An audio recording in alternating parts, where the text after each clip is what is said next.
Josef Avesar, Mr. Josef Avesar wrote an article asserting that Israel is not a democracy. Professor Alan Dershowitz took exception. Today, Mr. Avesar and Mr. Dershowitz will discuss and exchange viewpoints on this topic. The discussion will be in 4 segments.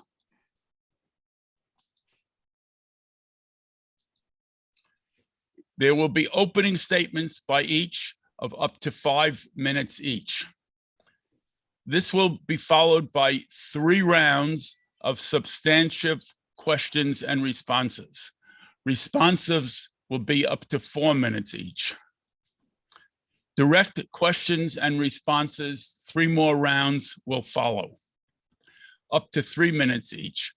And finally, there will be closing arguments, final closing arguments of up to 5 minutes each. The times that I set out here are simply guidelines. I will not strictly enforce them. I will strive for fairness. If Avesar goes over, I will give Dershowitz extra time, and vice versa. Before we start the debate, we will take a poll of viewers' understanding of the question, is Israel a democracy? Will you start the poll, please, Dan? There is the poll now, and I encourage people to respond to it. We've got more. We've got about 60 responses, and there are 82 people on the call, so there are about 20 people who have not responded. I encourage them to respond. I will let this poll sit here for another 20 seconds. 63 people have responded, 20 have not responded. The 5 principals are not allowed to respond. So we've got about 16 people who have not taken the survey.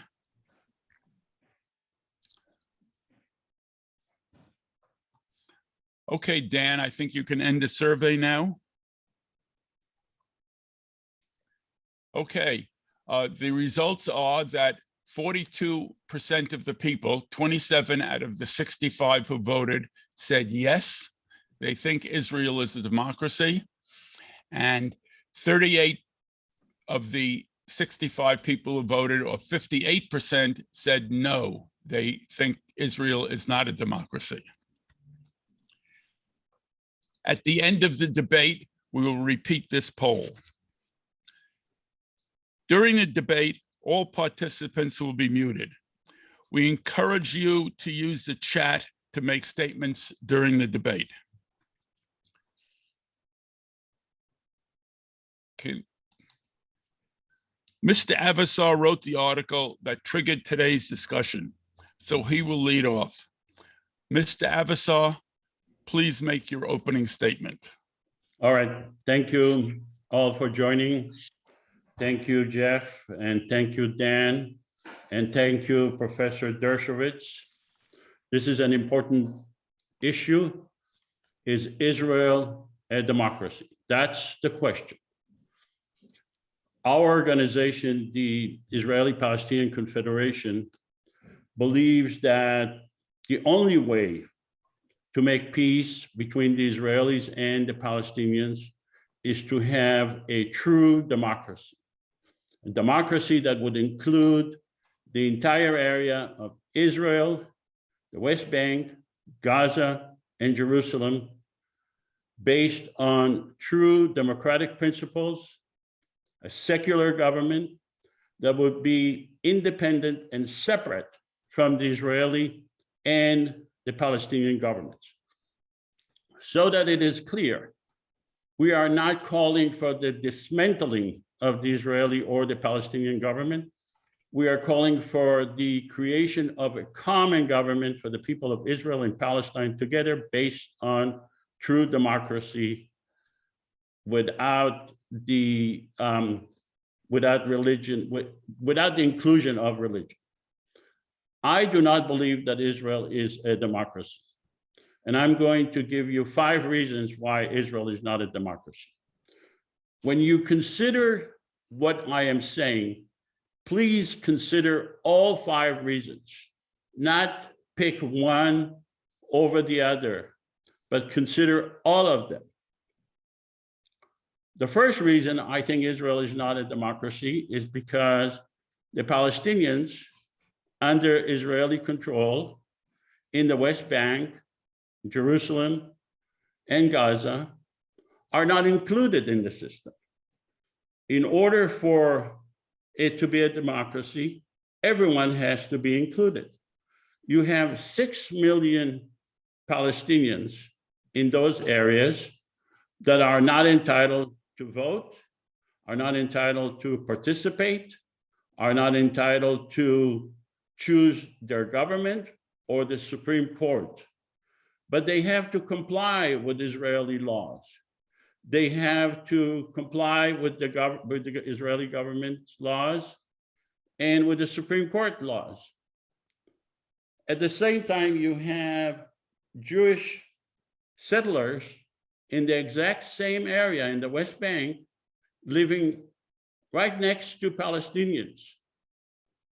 The Jewish settlers, over 800,000 of them, are entitled to participate, are entitled to vote, entitled to choose a government, and they do. And they take part in choosing the Supreme Court. So when you have a system where 1/3 of the population, the entire area is 14 million people, 6 million are not participating, are not allowed to participate, you cannot really call it a system of democracy because the right to vote is a basic right in a democracy. The second reason why I think Israel is not a democracy is because it does not have a constitution. Now, some countries do not have a constitution, but it's good to have a constitution. And the reason Israel does not have a constitution is to exclude the Palestinians. So usually in a constitution, you write that in a democracy, you write that there is a separation between church and state, that everyone is equal, everyone has the right to vote, everyone is entitled to due process, individual freedom, et cetera, et cetera. So the reason Israel does not have a constitution is because you could have a Palestinian from Ramallah, from East Jerusalem, from Jericho, who would say, well, everything that you write in the Constitution applies to me. I am a citizen. I am entitled to vote. Why are you excluding me? So the reason that Israel does not have a constitution is for that purpose, to make sure that the Palestinians would be excluded. The third reason why Israel is not a democracy is because a Jewish democracy is an oxymoron.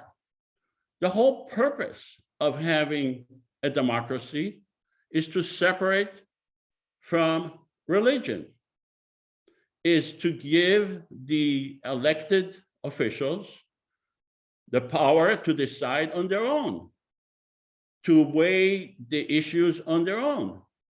But when you have a system where an elected official has to get permission from a rabbi, he's not independent. He or she are not independent.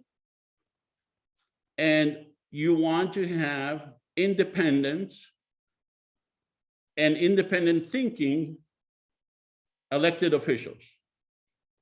So a Jewish democracy is just the opposite of each other.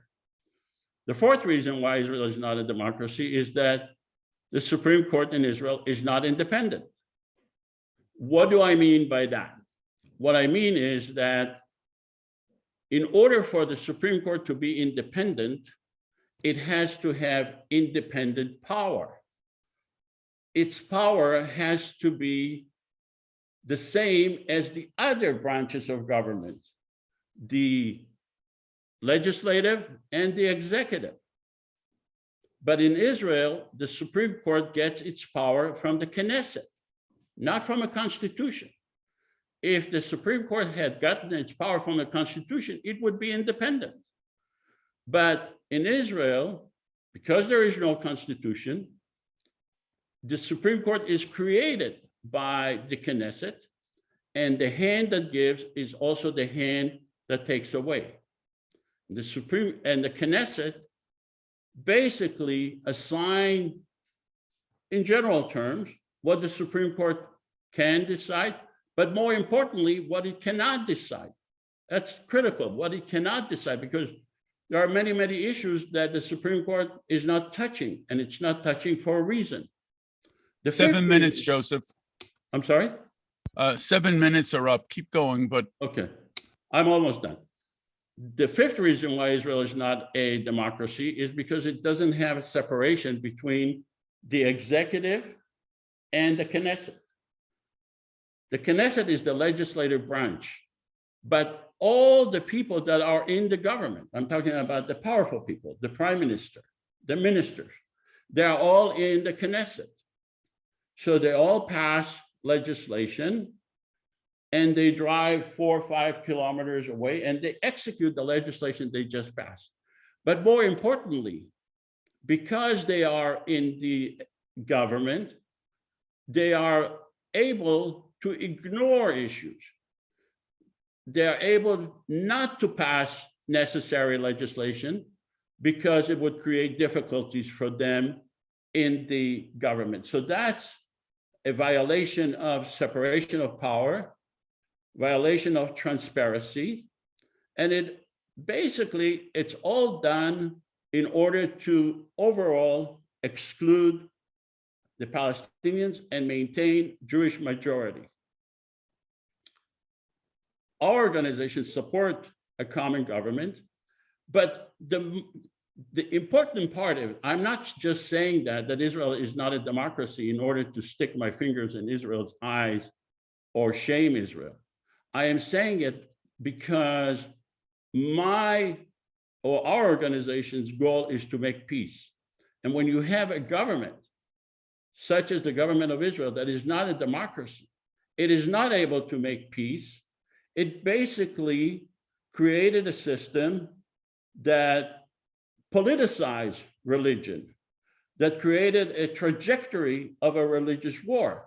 What I'm basically saying is that if in the 1940, 45, 46, 47, 48, instead of creating a Jewish democracy, it cannot really be a democracy. The people in Palestine, Jews, Christians, Muslims, Palestinians, created a true democracy.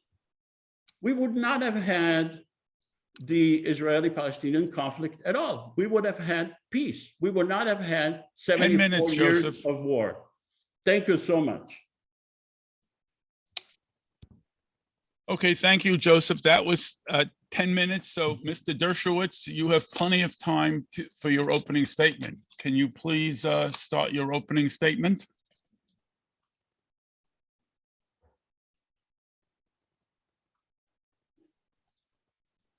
Mr. Dershowitz?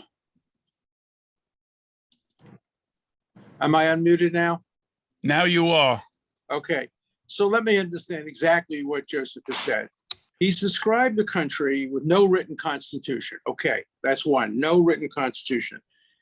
He described a country with no separation of powers, that the parliament or the Knesset or the Congress is the central point of governance. He has described a country which he says has an established religion. He's described a country with no independent judiciary. And I think implicitly, he's also talked about freedom of speech, although we didn't mention it in this presentation. He's mentioned it in others. So let me tell you what country he's described. Not Israel. He's described Great Britain. Great Britain has no written constitution. Great Britain has no separation of powers. It's a parliamentary democracy. The only separation at all is the most undemocratic separation. There is a king or a queen, but the prime minister is just that, the first minister of the parliament. The United States is unique. It's the first country in history and one of the only countries in the world, including one of the only democracies in the world, to have separation of powers. Virtually every other democracy is a parliamentary democracy. So what we've heard described, and let's get to religion. Great Britain has an established religion. Anglicanism is the established religion of Great Britain. So basically the thesis of Joseph's presentation is that Great Britain is not a democracy and Israel is much like Great Britain. We'll get to the issue of Palestinian voting in a second because that presents very, very different issues. But I want to get to how Israel was created in 1948. Remember that it didn't have a constitution between 1948 and 1967 before there was any occupation. And Joseph is just dead wrong.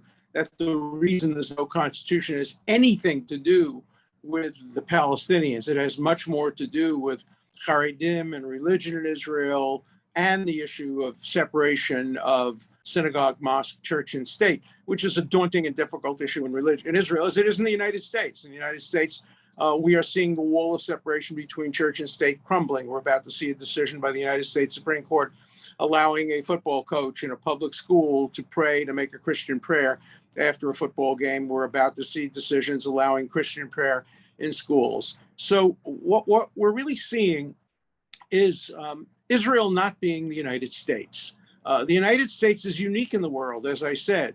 The idea that we have three coordinate and co-equal branches of government, the legislature, the executive, and the judiciary, no other country in the world virtually has it. And for Joseph to say that if Israel doesn't exactly emulate the United States, it is not a democracy, just totally misunderstands the nature of democracy. The vast majority of democracies in the world are parliamentary democracies in which the parliament governs. The parliament picks the executive. The prime minister is the prime minister. The minister of defense serves in the parliament.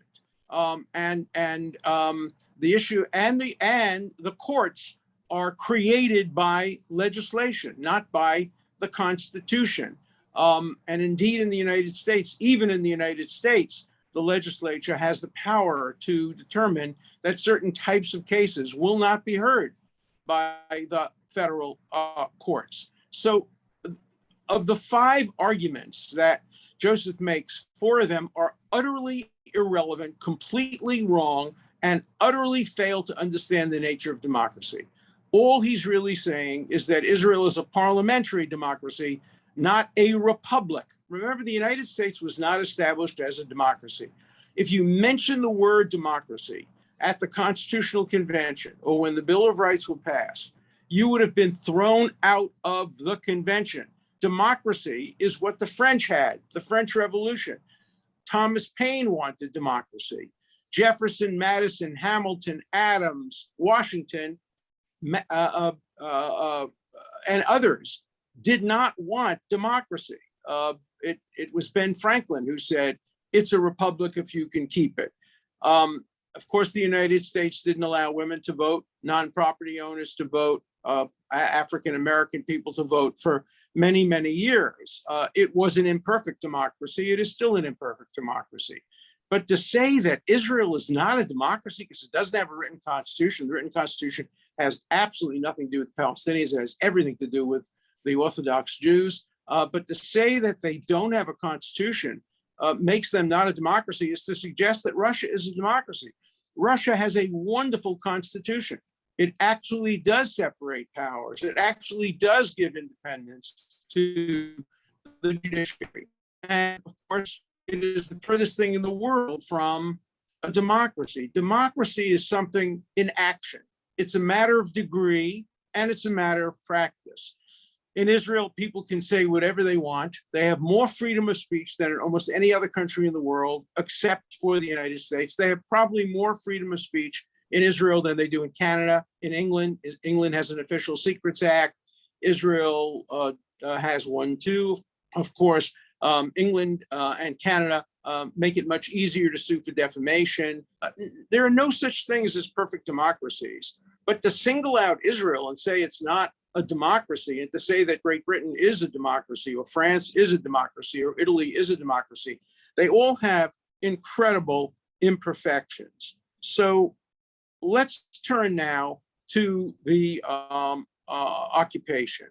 There are two kinds of occupations under international law. There are military occupations, which are completely lawful and legal. The United States occupied Germany.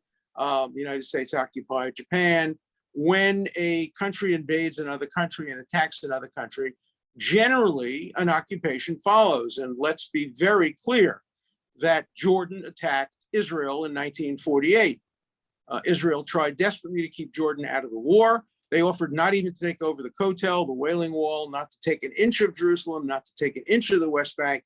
But Jordan fired rockets into West Jerusalem at civilian homes. Israel responded and occupied the West Bank and occupied Gaza. The occupation of Gaza is over. We'll talk about that in a minute as well. But the occupation of Jordan took two forms. First, a military occupation. Under international law, military occupations can last until the end of belligerency. And I don't think there's anybody in this audience who will say that belligerency is ended. Just go to Jenin, and go to Ramallah, go to other places. You'll see that a state of belligerency still exists. So military occupation is perfectly lawful, and people don't vote in a military occupation. The Germans didn't vote in American elections. The Japanese didn't vote in American elections. By the way, people of the District of Columbia don't get to vote in the same way that people in Maryland get to vote. People in Guam don't get to vote. People in Puerto Rico don't get to vote. That doesn't mean America is not a democracy. It means it's an imperfect democracy. That democracy doesn't extend to everywhere. So let's talk about the second occupation, an occupation that I have personally opposed since 1967. That is a civilian occupation. I was one of those people who helped draft Security Council Resolution 242. I had been author of Goldberg's law clerk. He was then U.S. representative to the UN. He invited me to come to his home. We worked together on the draft of 242. I spoke to the British representative to the UN, Lord Carrington, and it was clear that 242 was designed to allow Israel to make territorial changes to protect its security. And so I was a big supporter at the time of the Allon Plan. The Allon Plan would have unilaterally annexed areas close to Jerusalem, which were required to be part of Israel to protect the safety of Jerusalemites and people going from Tel Aviv to Jerusalem. And it would have also annexed areas in the Jordan Valley designed to protect it from an attack, either from Jordan or from Iraq. That was rejected. And instead, there was an occupation which allowed Israeli citizens to go to the West Bank. Some of it was entirely proper. For example, take the Etzion Bloc, which according to the division of the United Nations, the Etzion Bloc was supposed to be part of Israel. And Palestinian militia murdered numerous residents with their hands up, killed them in cold blood, and took over and occupied the Etzion Bloc between 1948 and 1967. And as soon as the war in 1967 ended, the relatives of the survivors of the Etzion Bloc pleaded with the prime minister of Israel to allow them to return to their homes in Etzion, and they were allowed to do so. Other areas, obviously, 10 minutes, Alan. are very different. I'm up to 10 minutes? Yeah, but Okay. keep going. Okay, I just, one more point. I just want to make the point about Gaza, which shows the absurdity of Joseph's argument. The Gaza Strip was completely unoccupied in 2005. It could have become Singapore in the Mediterranean. It could have become a state. It could have become the beginning of a Palestinian state. It was a beautiful place with a beautiful access to the ocean. And instead, Hamas took over, murdered Palestinian Authority people, and turned it into a tyranny. Don't blame Israel for that.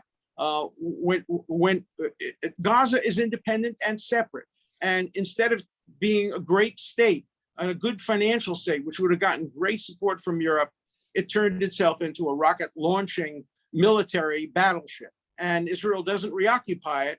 Obviously, it maintains control over it in the same way the United States and every other country would. Israel is a vibrant democracy. You can criticize aspects of it, as I do. I'm in favor of the two-state solution.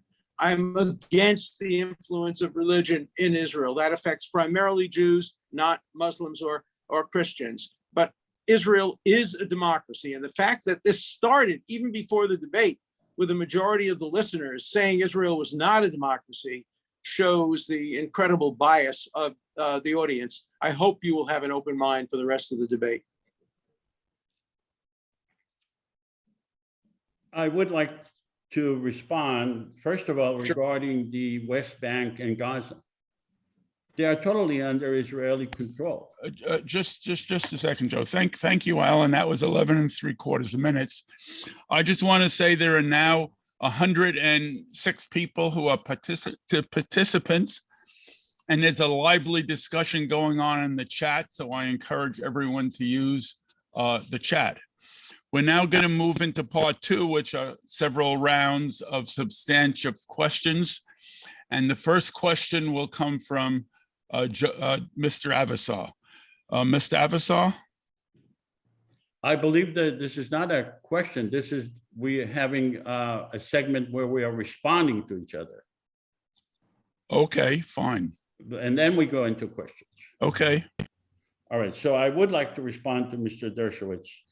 First of all, regarding Gaza, the West Bank and Gaza. The West Bank and Gaza is completely, totally under Israeli control. It's different controls in different areas. But Israel, let's talk about the West Bank first of all. There are 800,000 Jewish settlers living in the West Bank side by side with Palestinians.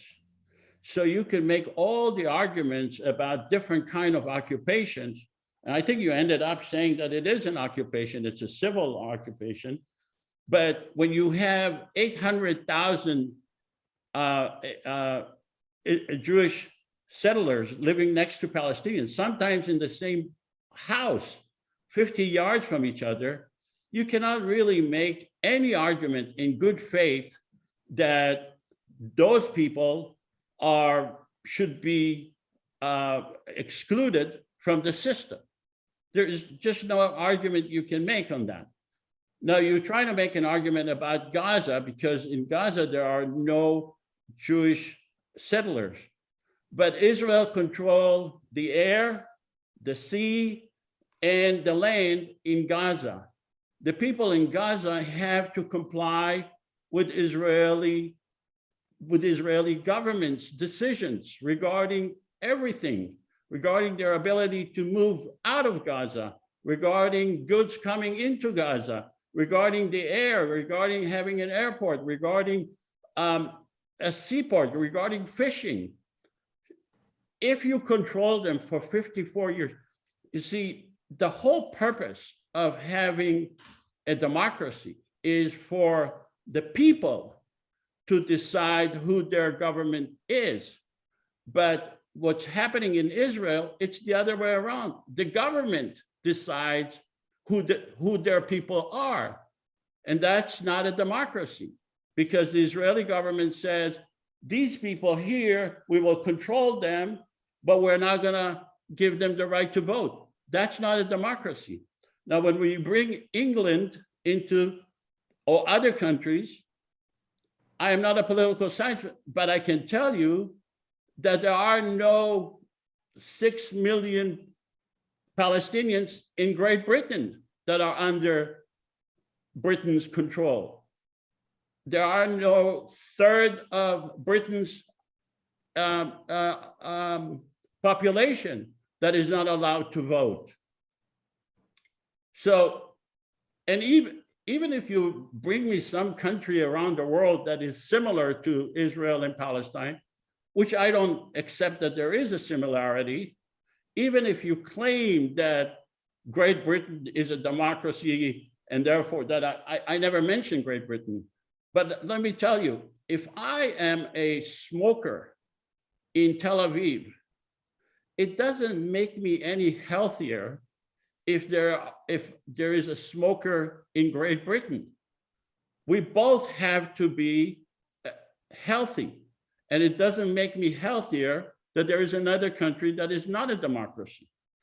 Now, you mentioned that that not having a constitution has nothing to do with the Palestinians because there was no West Bank until 1967. But 1967 was 54 years ago. There was plenty of time to write a constitution. And you mentioned that the reason it was not created because of Orthodox Jews. It may be true, but that goes to my central point, and that is that Israel, the creation of Israel, politicized religion. It created a trajectory of religious war. It politicized religion. And not only politicizing religion between Jews and Muslims, but also between Jews, as you just mentioned, that Israel did not have a constitution until 1967 because of Orthodox Jews. That's politicizing religion. The creation of a Jewish state is dangerous for the Jews themselves because it created a politicization of religion. It created a religious war between Muslims and Jews, between Jews, and Muslims and Muslims. And you mentioned the two-state solution. The two-state solution. Joe, this response is now 5.5 minutes. Maybe we should. I'll wait for. I'll have. Okay. I'll be glad to hear Professor Dershowitz's response. Well, first, the most undemocratic thing we've heard today is that Israel is dangerous for Jews. Mr. Avesar is going to tell Jews what's good for them. 98% of Jews in the world support Israel and wanted it to be established. And just because you and another 1.5% think it's dangerous for Jews is the most undemocratic thing to say. You want people to make decisions about their own fate. The Jews made a decision to establish the nation state of the Jewish people in 1947 and 1948. And they established it with a Declaration of Independence that gave full and complete and equal rights to Christians, to Muslims. 20% of Israel is now not Jewish, and they are fully equal under the Constitution. Are they completely equal? They're as equal as blacks are in France, as blacks are in America. There is, of course, going to be inequality in practice in every democracy. What you forget about, too, is that the Palestinians could have had a state in 47, in 48, in 67, in 90, in 2000, 2001, 2005 in Gaza, 2008. They turned it down all the time. They could have been able to vote completely. So let's turn to Gaza, which is the biggest fraud in your argument completely. In 2008, Gaza was turned over to the Palestinian Authority. There was no control at that point. It could have been a democracy. Control began when Hamas kicked Palestinian Authority out and turned Gaza into a launching pad. Every democracy would try to stop rockets from being imposed by controlling the air, by controlling the sea. That was completely the decision. As somebody just wrote an email that is so absurd. Hamas had a fair election. Yeah, a fair election in Hamas. If you voted against them, you'd be killed. If you're gay, you're killed. If you insult the prophet, you're killed. That's the kind of democracy that we have in Gaza today. Now, you fault me for mentioning Great Britain. You say if you smoke in Tel Aviv and you smoke in Great Britain, it's just as bad. But that's your argument. Your argument essentially is that Great Britain is not a democracy because it doesn't have a constitution, it doesn't have separation of powers. And I rest my case. If Israel is as democratic as Great Britain, then it's clearly a democracy. Somebody else writes that Gaza has the right to defend itself. From what? Israel didn't fire a shot into Gaza when it gave Gaza to the Palestinian Authority. You're just making up history completely. Israel does not control Gaza on the land. It only controls it when it sends rockets into civilian centers in Israel. And Israel is a democracy. Let me issue you a challenge.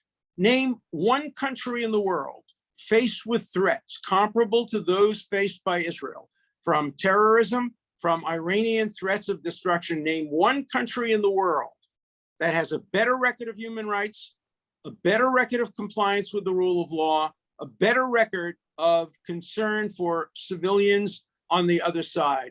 I issued that challenge at Oxford University to a very hostile audience. Not a single person in the audience dared to mention a country with a better record based on threats comparable to Israel. Israel has faced genocidal threats to its destruction from even before it was born, starting in 1929 with the massacres. So this is not about Israel being established as a state. This is about Jews being allowed to live in Israel, a place from which they came 2,000 years ago, which was their homeland. This is an attack on Jewish presence in what was Palestine, what is now Israel, what is now partly Israel and part of Palestine. The best solution is a two-state solution, a solution in which Israel gives the Gaza Strip to the Palestinian Authority. The Palestinian Authority controls the majority of the West Bank. Remember that in 2008, the Palestinians could have had 96% of the West Bank. Almost all the settlements would have been cleared out, except for Ma'ale Adumim, Gilo, and the areas around Jerusalem. The Palestinians did not accept that. This is not comparable to South Africa.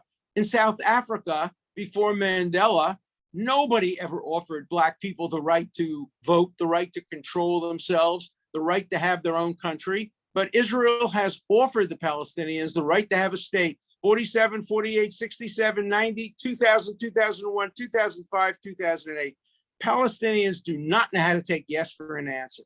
And the answer is not a confederation. The answer is two separate states. Marriage is wonderful, but divorces are even better when the people cannot get along. What Israel and Palestine need is a divorce, a separation. If they want to form an economic confederation, fine. But at the moment, the best way to assure democracy on both sides is to have a separate Palestinian state. So I urge the Palestinian Authority to come down to the negotiating table and make the kind of painful compromises that are necessary to achieve peace. Thank you, Mr. Dershowitz. That was 5 3/4 minutes. And so now we'll go. Let me emphasize again, there's a lively chat going on, and we have now 108 people on the call. So let's go to the second round of responses with Mr. Avesar. All right, so you questioned my claim that Israel is dangerous for Jews. No, I didn't question that. I said Jews ought to decide that question, not you. Okay, that's fine, but the decision should be made based on facts.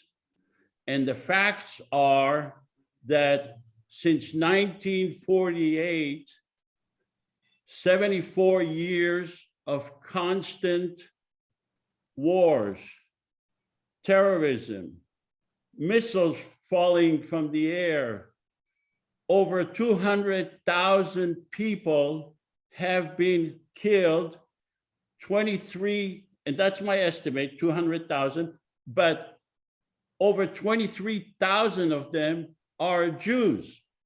So if you look at the facts themselves, not your opinion, not my opinion, but the facts, you will realize that of all the concentration of Jews around the world, Israel is the most dangerous place for Jews around the world. It's just a matter of numbers. But that's not the end. It's not that Israel reached safety and everything is okay. We don't even know if it's the beginning. Israel is talking about nuclear annihilation from Iran. Israel developed nuclear weapons because it understands that it is an insecure place. Israel has one of the strongest militaries in the world because it understands that it is a dangerous place for the Jews themselves. Now, you mentioned that the Palestinians and the people in Gaza failed. I have no issue with that. I am in favor of a democracy.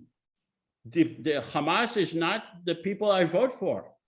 I am saying both Hamas, the PA, and the Israeli government throughout the last 74 years failed to give peace. And the only reason that a Jewish state was created is to give peace to the Jewish people. And it failed miserably in giving peace to the Jewish people. It's just a matter of facts. Now, you mentioned also the two-state solution. The two-state solution is the only solution, as you claim. The two-state solution was voted upon in 1974. In 1947, I got those numbers mixed up. In 1947, since then we had governments, we had prime ministers, we had the most qualified people in the world talking about two states and trying to make two states, and they failed miserably. Not only did they fail, they made things a lot worse, and more people died and killed on both sides. So the two-state failed tremendously. Now, you can believe in the two-state, but I think it's a complete fraud. The reason it is fraud is to give the public the idea that, hey, we have some sort of a solution out there. It's around the corner, but they don't have a solution. They tried again and again and again, and they don't have a solution. The only solution is a democracy. The only solution is to remove the politicization of religion, because the two-state is not a peace solution. It's a solution, it's a fantasy that has failed. And it's just an impossibility to think that people would still believe it. And the reason they believe it is in order to maintain the conflict, because the two-state formula, the fantasy, basically favors Israel and is against the Palestinians. So we have to stop with this trajectory of religious war, with the politicization of religion. There is no reason to separate between Arabs and Jews, and we don't have a reason to have this conflict going on. The best way to do it is to create a common democracy for everyone. That these are things that you believe in the United States. You believe in a constitution, in a government, in separation of religion, in segregation. Like the two states is anathema to most people, including yourself. You're against segregation. You believe in equality. You believe in the right to vote to everyone, due process, individual freedom. And that's what we have to accomplish. I'm not here to praise Hamas or the Palestinians. I'm not here to shame Israelis. But what I am here to say is there has to be honesty in deciding the way to make peace. And if we believe in democracy for ourselves, we should believe in democracy for the people of Israel and Palestine to make peace. So let me understand your point. Thank you, Joseph. You would now, Go ahead, Alan. under your theory, you would demand the reunification of India and Pakistan because, look, they should live together in peace as one country. You should support the reunification of Yugoslavia. Every attempt to try to bring ethnicities together has failed, and the successes have come from division. The Yugoslavia is now divided. Czechoslovakia is now divided. India and Pakistan are now divided. They haven't produced perfect pieces, but they're a lot better than the past was. Now you say 23,000 Jews were killed.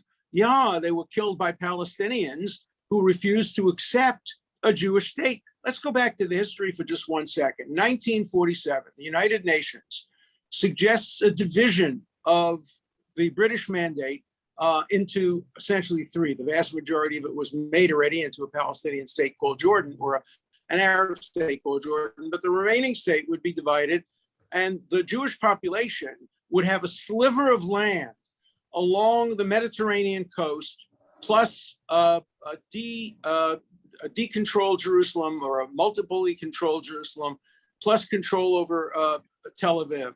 The Palestinians would have had the vast majority of arable land. Nobody cared about the Negev at the time. Whoever wanted it could get it.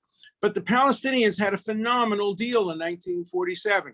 It's not that the two-state solution failed, it's that the Palestinians rejected it. The leader of the Palestinians said, a Jewish state, even the size of a postage stamp, will not be accepted in the Middle East. It was 100% the fault of the Palestinian leadership. Then in 1967, a generous offer was made. Just recognize Israel as the nation state of the Jewish people, and we will leave. And you can have your Gaza. You can have, the same thing happened in Sinai. Israel left Sinai. And so this has been 100% the fault of the Palestinian and Arab leadership, a refusal to accept a nation state of the Jewish people. And you talk about military. Do you think any intelligent Israeli would allow a majority of Muslims to control its nuclear facilities, its self-defense? That would be the end of Israel, as has been said by many people. If the Palestinians put down their arms and their rockets, there'd be peace. If the Israelis put down their arms, there'd be genocide. That's the reality. The reality is that Israel, the vast majority, want to live in peace and would be willing to live in peace with a disarmed Palestinian peaceful state. The vast majority of Arabs and Palestinians in the area would not accept a peaceful, non-expansionist, non-occupying state, nation state of the Jewish people. That is the reality. And the idea of creating a confederation, which would result in a Muslim majority very quickly and give, under democratic principles, Israel's nuclear capacity and military capacity over to Muslims, who would then turn it over to Iran, would be the end of Israel and the end of the 6 million Jews that live in Israel. Israel was in part a response to the genocide of 6 million Jews, and it should not be repeated. Hashem oz li'amo yitain, Hashem yivarech et amo b'shalom. The Jewish prayer says, God will give the Jews strength, oz. Only then will they get peace. Peace comes from strength for the Jewish people. That was the lesson of the Shoah, the lesson of the Holocaust, and it will not be solved by creating some kind of a federation. All right, so Thank you, Alan. let me respond, please. You said that you gave an example of failed or possibly failed similar, or not even similar, but example of other countries where they failed to unite. Well, failure is not my model, and it should not be the model for success. If we had to rely on failure and stop there and say, well, those people failed, therefore we should not try something, better or try to make it better, we would live in the Stone Age. But you've just said that about the two-state solution. You said it's failed and therefore we shouldn't try it. So you're making an argument against your own argument. I am not saying. Why shouldn't we continue to try? I'm not saying stop trying it. I am saying let's create a common government for the people of Israel and Palestine, while the Israeli government and the Palestinian government remain intact. And they can negotiate whatever they want, including the fantasy of the two-state. I don't believe they will ever reach that agreement. We all know they're not going to reach that agreement. I don't believe in that, just like I don't believe in Santa Claus. But I am not against Santa Claus. Santa Claus is fine to believe in for children, but I don't believe in that the two-state will ever happen. But I'm not against them trying again and again. But what I am saying is that while these people who failed again and again and again, we should be thinking of another system. And you're saying, don't think of another system because just think about it, just reject it because it won't work. Alan, let Joseph finish his statement and then you'll come come we on. wanted some interaction. Okay, I thought you wanted some interplay. You're saying don't think of another system because other countries failed. And I say, if we do not think of other system, then we will be in the Stone Age. We will never develop. Look at the United States. The United States is a new system. You have 50 states with over 300 million people with 50 governments and one federal government. It's a system that worked very well.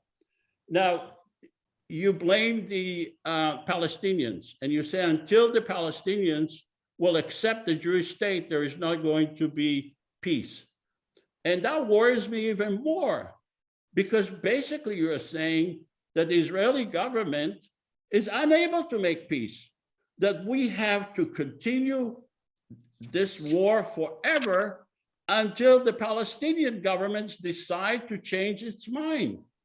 That's ludicrous. You want Israeli soldiers to die and wait until the Palestinian government decide to recognize the Jewish state. And what if it takes another 100 years? Then you will continue with this war? And the other thing is, you mentioned about giving the nuclear ability to Palestinians. I never mentioned that. I said that the Israeli government should control its own military, its own facilities, its own nuclear facilities, Mas Achnasa, military, and so the Palestinians, but to have a common government. And when you mentioned the nuclear, why does Israel need a nuclear power? What's possible scenario do you see for Israel to need a country with 9 million people? Iran has 83 million people, much greater than Israel in size and in population. But Israel, with 9 million people, a tiny country with nuclear power, with nuclear submarines, doesn't that tell you that Israel is in danger and it's dangerous to its own people? So think about it. We have to think of a new way, not continue with what failed again and again and again. So let me thank you, Joseph. Alan, this is your next time. Go to it. Let me try to understand your position. There'll be Israel. It will have its nuclear power. There will be the Palestinians. They will have their own state. And then there'll be a common government, which will consist of a majority of Muslims, because that's the demographic. Now, the common state then votes to give Israel's nuclear power over to Iran. What happens at that point? Israel says no. What power does the common government have? If the common government can make Israel do things like give up their military, then Israel has lost its power as a state. If the common government can't, then it's just a fantasy. Then it's like some, committee or commission, or maybe like the United Nations, which doesn't have very much power.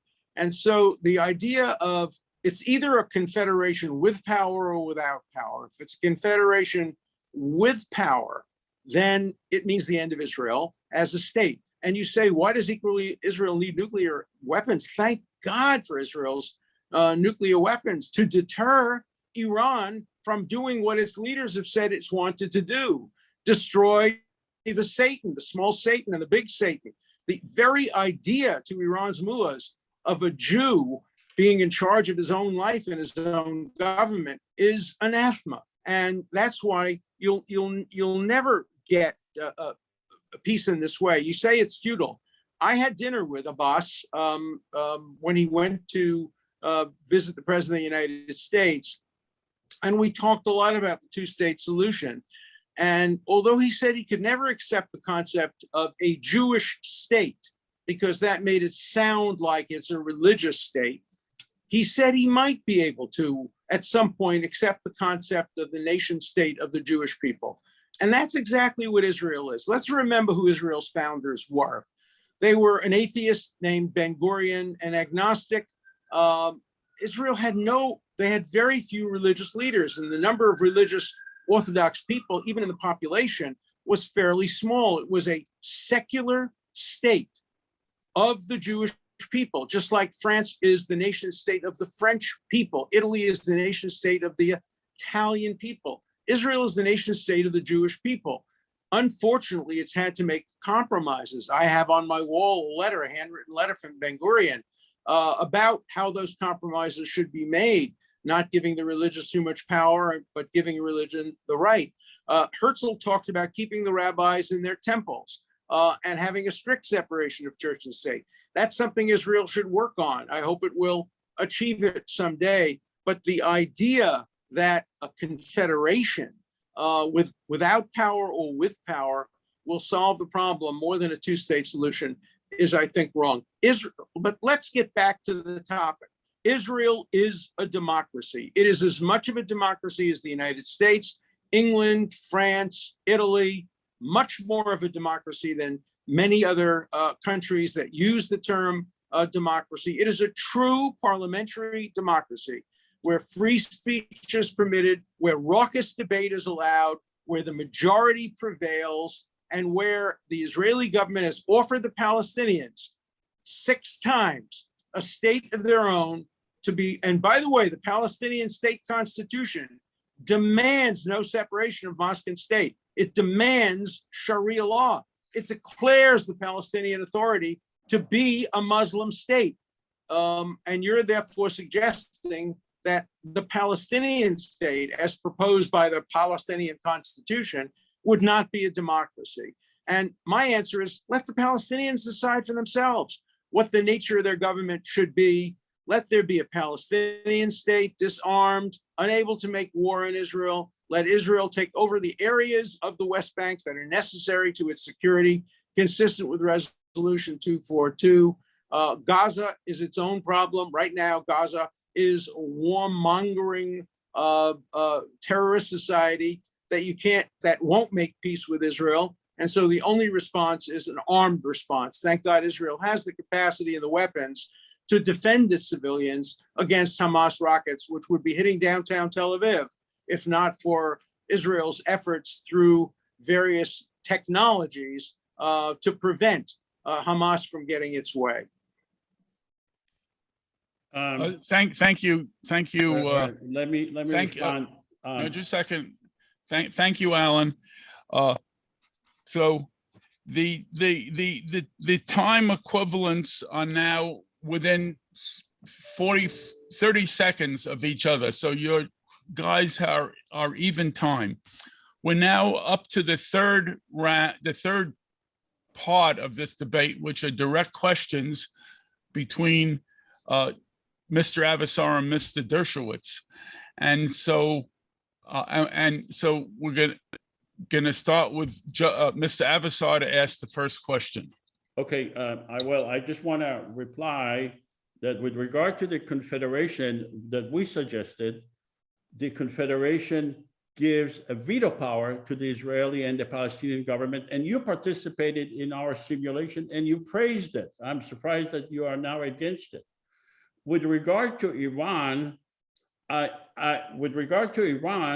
you said, thank God that Israel has nuclear weapon because of the threats that are made by Iran to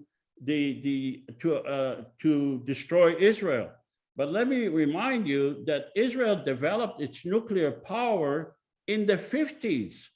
And when Kennedy was president, Kennedy was against Israel developing nuclear power, and Israel developed its nuclear power in secret. When the relationship with Iran were good, the Shah of Iran was a good friend of Israel. Israel supplied him with arms. Yeah, but So this Egypt was an enemy at the time, and Egypt vowed Israel's destruction at the time under Nasser. So of course Israel is going to provide for self-defense. Thank God it does. Israel must defend itself and its population, as any democracy would do. But Egypt did not have nuclear weapon. And there was no reasonable scenario for Israel to use a nuclear weapon. And you said that it never has. You said that that Israel is a democracy like the United States. Would you be in favor of giving the state of Texas and Florida and California that they would be excluded from the right to vote? That's what's happening in Israel. Well, that's what's happening in Guam, Puerto Rico, and the District of Columbia, and in many other places over the years. It happened in Hawaii, it happened in Alaska, and ultimately those last two were allowed in as states. Democracy is a process. The Palestinians could have had their own state, 47, 48, 67, 90, 2005, 2008. You can't say a country is not a democracy when it is offered the right to vote. Take Ehud Olmert's plan in 2008. If it had been accepted, and I think, by the way, Abbas now agrees with that and wishes he had accepted it. Many Palestinian leaders have now said, we wish we had accepted 47. We wish we had accepted 48. We wish we had accepted 67. But the Palestinians don't know how to take yes for an answer. So the fact that they're not voting is 100% their fault. They do vote in Ramallah, by the way. Ramallah is a city-state, essentially. If you've been there, you see it's a thriving metropolis where people vote for mayor, they vote for police chief, they vote for people who affect themselves. No, they don't vote in Israeli elections. They're not Israelis. They're Palestinians. And they should be recognized as Palestinians to have their own state, to elect their own prime minister. By the way, right now, the prime minister is supposed to have run for election how many times? 7 years ago, 6 years ago? It's not a democracy, the Palestinian Authority. And in fact, the Palestinians, when they're asked in polls, if you get a state, what kind of government would you like? The majority of them say they want the Israeli government. They want a government like Israel, with a judiciary like Israel, one of the best judiciaries in the world. They want a Knesset like Israel. So the Palestinians think Israel's a democracy, only you don't. Well, you said that the Palestinians are not Israelis.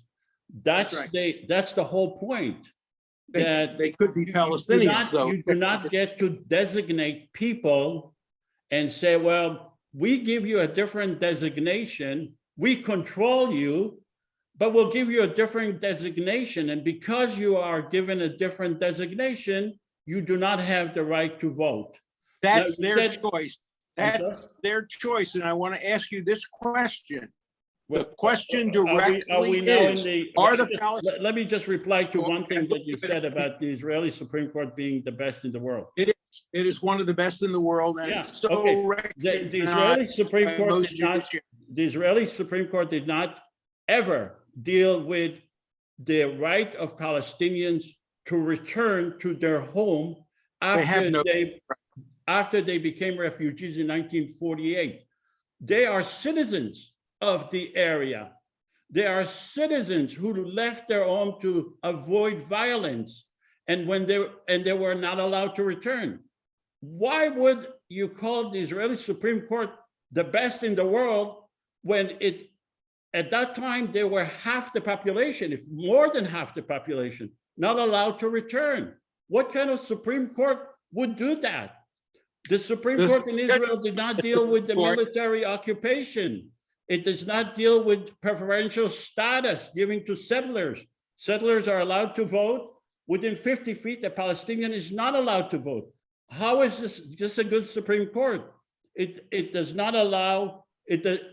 Why would a good Supreme Court agree to adjudicate cases of Palestinians regarding confiscation of land, Palestinians who never voted for them, who never participated in deciding who the judges will be, Palestinians who do not speak the language?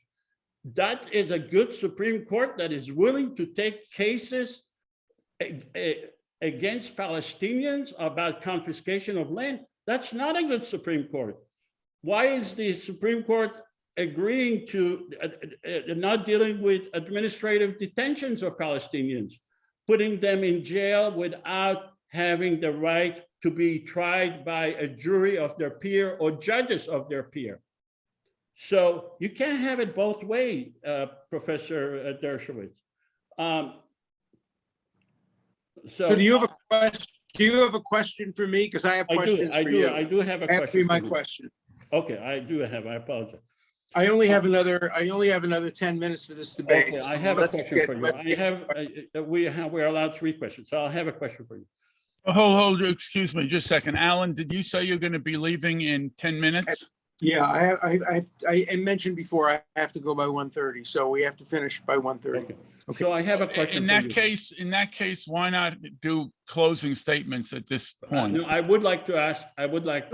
He can ask me a question. I'd like him to ask me a question. I'll ask him one question. He'll ask me one question. We can do a minute closing. Yeah. Okay. My question to you is very simple. 2 weeks ago, there was a terrorist attack on the town of Elad. 3 Jewish men were killed in that terrorist attack. They were fathers of 11 children combined. They had wives and extended family. And they're gone, they're dead. Would you agree that for these 3 people and their family and their children, Israel did not give them safety and security?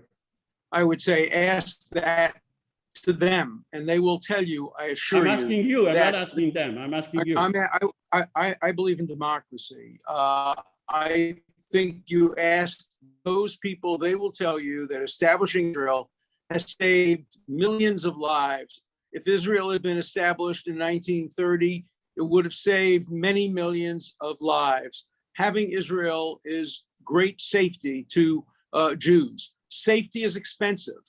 You can ask the same thing of a mother who lost 3 sons or 2 sons fighting Hitler. Was the war against Hitler good for you? It's an absurd question. Of course, you ask the person who was killed in a terrorist attack, was it good for you? No.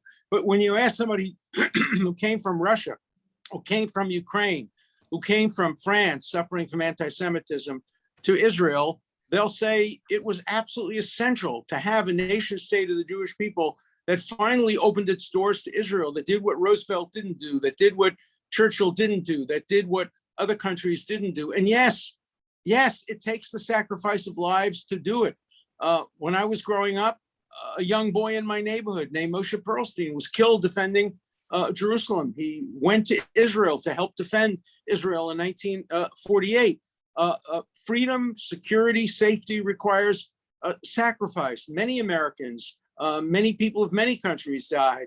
But for me, the question is you should ask the terrorists who killed them and who left 11 children. Why? Why would you kill an innocent Jew who has nothing to do with the occupation? Eilat is not, or whatever the city was, the area where it was not, you ask the question of the terrorists, ask the question of the Palestinian leaders who have a pay for slay policy, ask the question of the people in Gaza who sent rockets, which killed many people.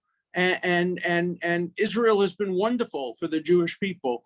It's been wonderful for the pride of the Jewish people. And if only the Palestinians had said yes in 1947 and said, you look, a sliver of land for Israel, we can bring Israel in. Israel will help improve the economy of the Middle East, help improve the technology. It is 100% the fault of the Arabs, the Palestinians, and the Muslim leadership that there is no peace in the Middle East. If they had simply accepted 47, if they had simply accepted 48, if they had simply accepted 67, 90, 2000, 2001, 2005, 2008, this is a one-sided argument. The fault lies completely with the Palestinian leadership. Could Israel have done more? Of course Israel could have done more. Should it have done more? Of course it should. But because Israel is a democracy, there are those in Israel who press Israel to do more, who push them toward a two-state solution, who push them away from rabbinic control of marriage. That's what democracies are about. Knowing that there is an Israel, knowing that there's a place that any Jew in the world can go to because no other country has a history of accepting Jews. Take Canada, for example, a wonderful country. Canada, during the war, the minister of absorptions infamously said, even one Jew is too many. Even one Jew is too many. They wouldn't accept a single Jew. As soon as the war was over, they accepted tens of thousands of Ukrainian Nazis into Canada. And that's the truth. And the truth is that the world has proved that the Jewish people need a homeland. And thank goodness for Israel. May it become a better homeland. May it become even more democratic than it is. But it is one of the most vibrant democracies in the world. And I repeat my challenge again.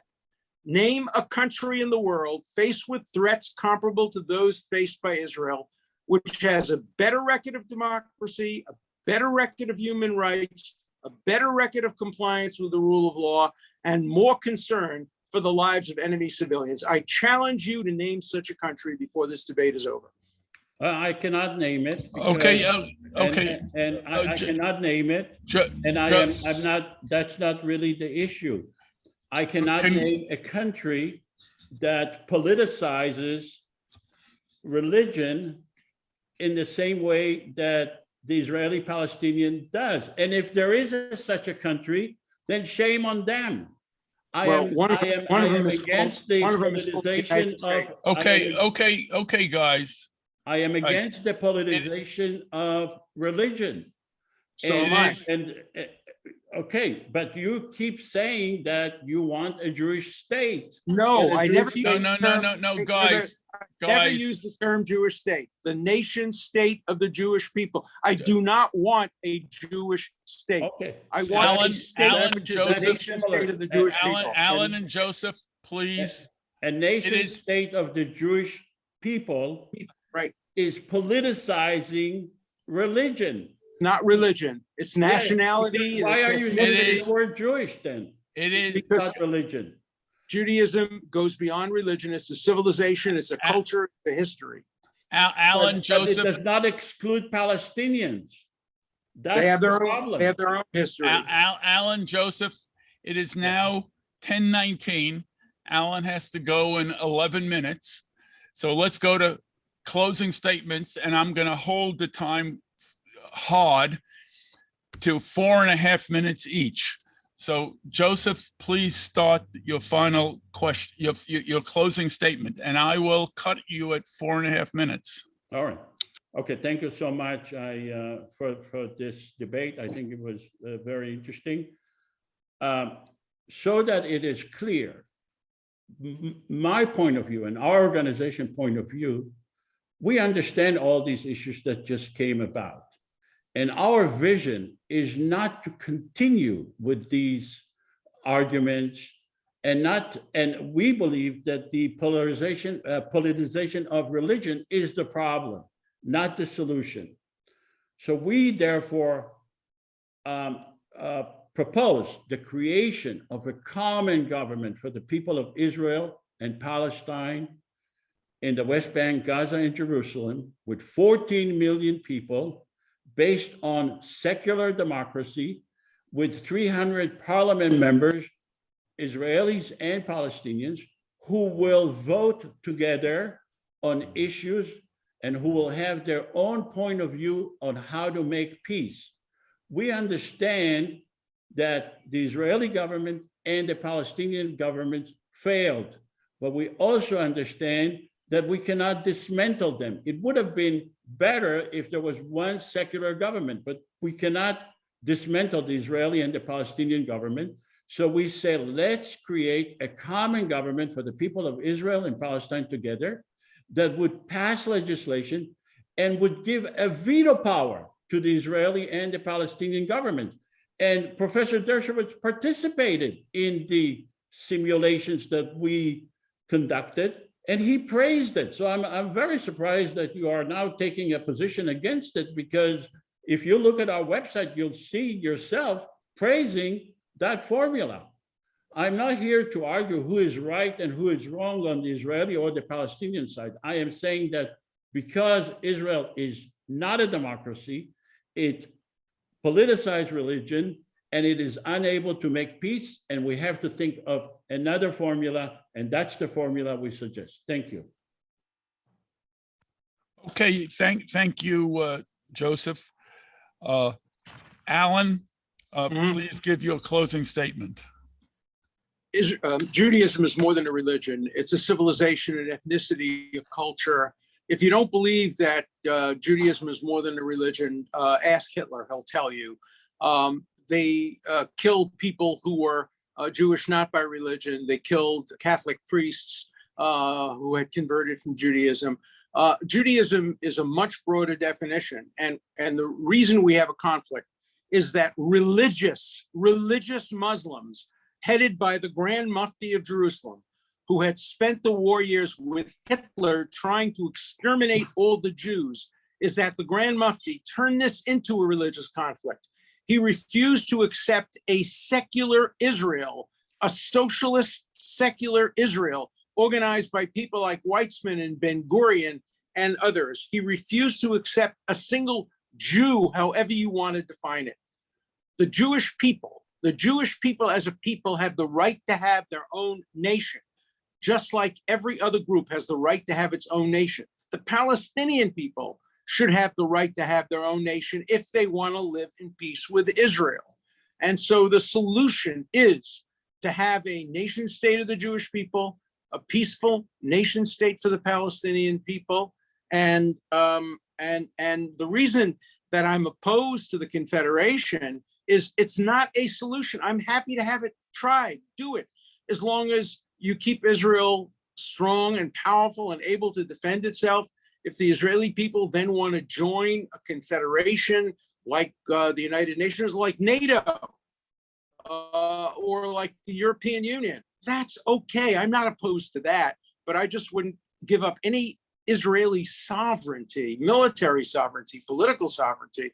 Remember, exactly because Israel is a democracy, and because there's no history of democracy within the Muslim world, within the Arab world, Israel is bringing democracy to the Palestinian Authority to some degree. So as long as Israel doesn't give up its own sovereignty, as long as the nation state of the Jewish people can make decisions for its own protection, I'm perfectly happy to have a Palestinian state alongside with the Jewish state voluntarily agree to some kind of confederation with veto powers and without denying the sovereignty of the nation state of the Jewish people. But the Jewish people need the protection of the nation state of the Jewish people, well armed, well able to protect it from anti-Semitism, which has been pervasive for more than 2,000 years.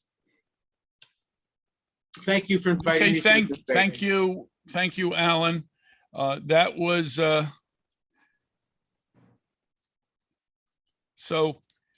That concludes the debate. My timing is that the cumulative time that Mr. Avesar took was about 35 minutes, and the cumulative time that Mr. Dershowitz took was about 36 and a half minutes. There was some back and forth, so the timing isn't exact, but the each side had about equal time. And I think Mr. Dershowitz has to leave now. Can you do And- the polling? Excuse me? We need to do the polling. Yes, I know. Okay, so Dan, can we do a closing poll? So now we have the poll up. The question is, do you believe Israel is a democracy? There are people are voting, and I encourage you to keep voting. There is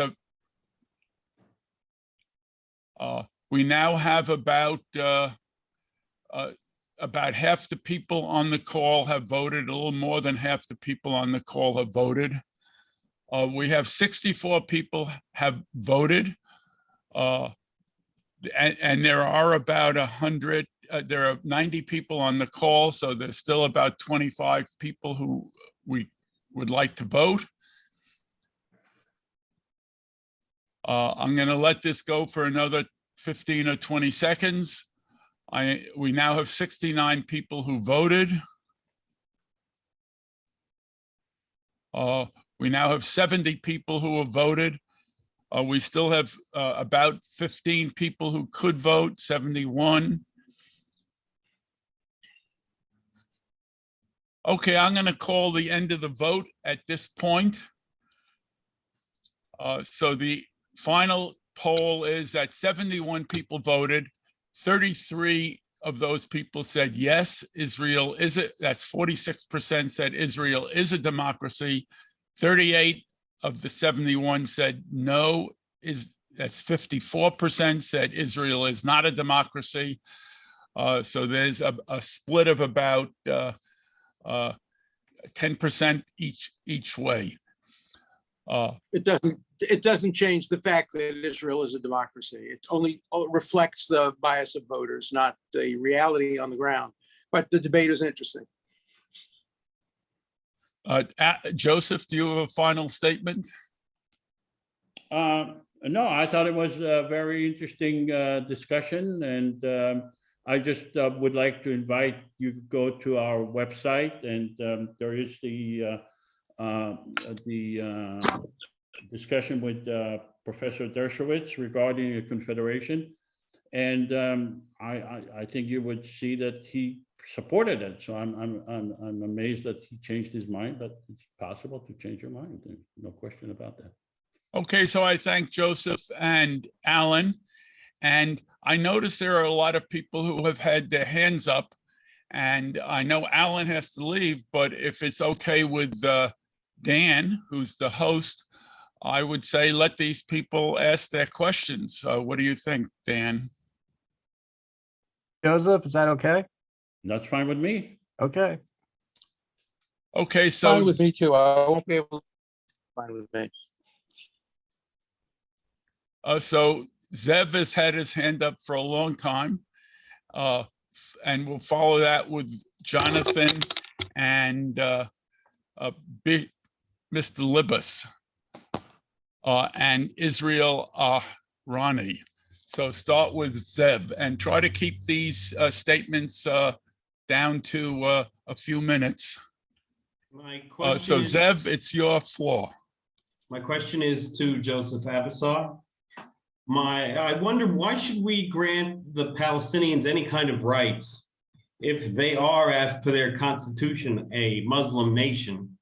And according to Islam, Jews, or everyone in the Jewish state pretty much, is given basically dhimmi status, in which we're not considered as good as them or given the rights as they are. And also, according to Islam, they want to eliminate the Jewish state because their belief is, according to Allah, that they have to reconquer the land.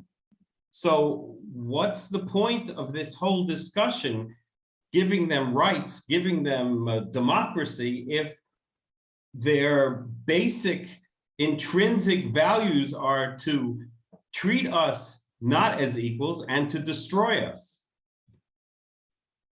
Well, when you say giving them right, that by implication means that you have a superior right over them. But in a democracy, that's the essence of a democracy, everyone is equal. So you are not giving anybody any rights. Everyone is equal. And if you accept that notion that everyone is equal, then you will accept the notion that they have to be responsible to obey the laws just like you are. But when you come from a superior position, then there is not going to be any peace. And what we are saying is there has to be equality. But why? How can there be equality if they have not renounced our dhimmi status and they have not renounced their desire to destroy and reconquer the state of Israel? The individual person's opinion is irrelevant in a democracy. But their belief, they're Islamic countries. That's their belief. Everyone has to obey the law. And the laws, and everyone has to be equal. What you believe in your mind or what you believe in your heart is irrelevant in a democracy. In a democracy, you need to obey the laws, and there has to be an equal opportunity for the entire area, the entire population, to have representatives, to sit with other representatives who think differently than you, and then reach a consensus regarding laws that would enable everyone to live in peace. But you cannot come from a position of superiority and say, I am giving you the right. That's not democratic. Okay, let's move on. And I'm going to ask people to raise their hand. The way you do that is you go to the bottom of the screen and there's an icon called reactions with a smiley face and a plus. And under there, you can raise your hand. But Jonathan Gerhard had his hand up. So let's go to Jonathan next, then Ely, then Dorothea, and we'll move on from there. So Jonathan, go to it. Thank you very much. I think it's instructive that the poll before and after the debate remained virtually the same, which is sort of discouraging that no one's minds were changed by listening to all of this. I think we ought to note that when smart people disagree, and clearly the debaters are smart, that there's truth on both sides. Right. And so this leads me to think that this kind of debate, or even the lens of democracy, is not the one that's going to solve the problem. That democracy has many interpretations, just like a theology, or monotheism has many different interpretations. And so arguing over whether Israel is this or that ideologically justified or pure state isn't going to be helpful. We need a different lens through which to look at the problem and to come up with a solution. Well, I agree that there are different versions of democracy, but I think when you speak of democracy, you say two important things. First of all, separation between religion and government. In other words, not to include religion in the government. And the second, and maybe more important, is equality. Equality is probably the most important part of any government that claims to be a democracy. And Israel claims to be a democracy.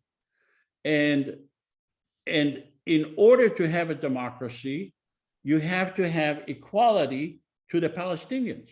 You can't just claim in the abstract that you are a democracy without giving equality to everyone, without everyone having the right to vote. Without disagreeing with you, I think that justice is a better lens than democracy, number one. And number two, that applies to individuals.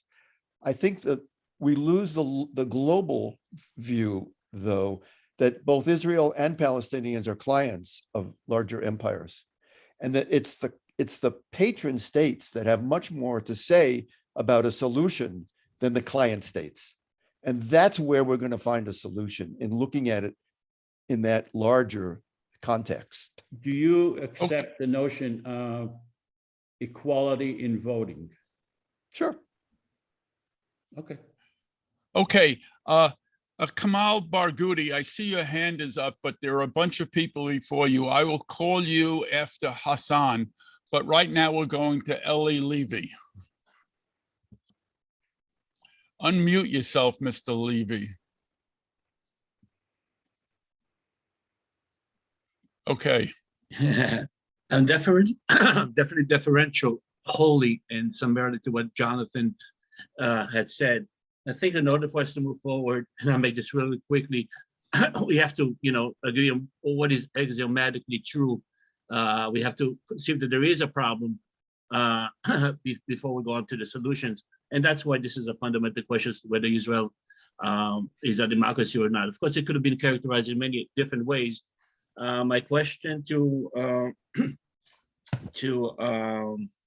Avesar is, as to all its subjects, shouldn't the question be whether Israel is, how many more years of occupation would somebody subscribe to the premise that Israel is a failing or flawed democracy versus an ethnocracy? How many more years of occupation would it take people to recognize that it is an ethnocracy versus a flawed democracy? Are you asking how many years of occupation would the general public, it would take for the general public to understand that Israel is not a democracy? Correct. And inherent in my question is, it's sort of a rhetorical question. I guess I want you to address my rhetorical question. Yeah, well, I don't know the answer to that, but I can tell you that if we had a prominent person saying that tomorrow, even a ex-prominent person like Obama or Clinton or it would have made things a lot faster for people to understand that it's not a democracy, in my opinion. Thank you. Okay, we now will go to Dorothea. Hi, Mr. Avesar, you made several statements that Jews aren't safe in Israel, but have you really forgotten our history? I'm shocked, actually, because through the centuries, we have been persecuted by Christians, and we continue to be persecuted now by the right and the left attacking us in this country. And so the Holocaust was a culmination. To think that we are forever safe in the United States is some sort of illusion. Another thing that you said was to sit down and have democracy with people who have no experience of democracy. So in the Middle East, there are no other democracies except Israel. And you're saying, sort of pie in the sky, that suddenly the Palestinians will become Democrats. Now, this is the same philosophy that Bush used when he invaded Iraq. Let's turn it into a democracy. When they took over in Afghanistan, let's turn it into a democracy. Well, guess what? It never works. It never, ever works. So you are suddenly saying that the Palestinians who have no experience of democracy, without any education towards democracy, are going to suddenly sit down with our democratic folks in the parliament of Israel and create another democracy of their own together suddenly, or maybe one with Israel. So I think that you are deluded you're not looking at history, you're not looking at the way people think, the way they act according to their religious beliefs, which are very, very strongly ingrained in Muslims and in Jews.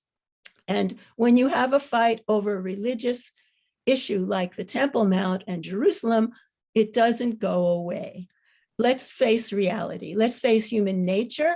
And I really wish that the Palestinians had a state of their own. I wish they'd agree to one. The way Dershowitz said, they had many opportunities. I hope they have another opportunity. I want the Palestinian people not to suffer, but I don't want them constantly telling us that there's a genocide being created by the Israelis. It's a lie. There were 750,000 Arabs who left Palestine at the time of that war in 58.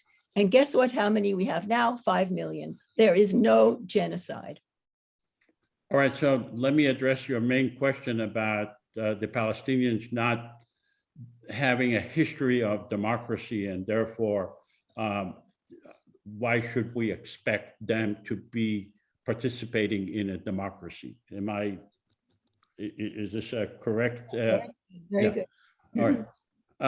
99% of the Jews who came to Palestine and later to Israel, 99% of them from Russia, from Poland, from Eastern Europe, maybe with the exception of Germany and France, from Morocco, Tunisia,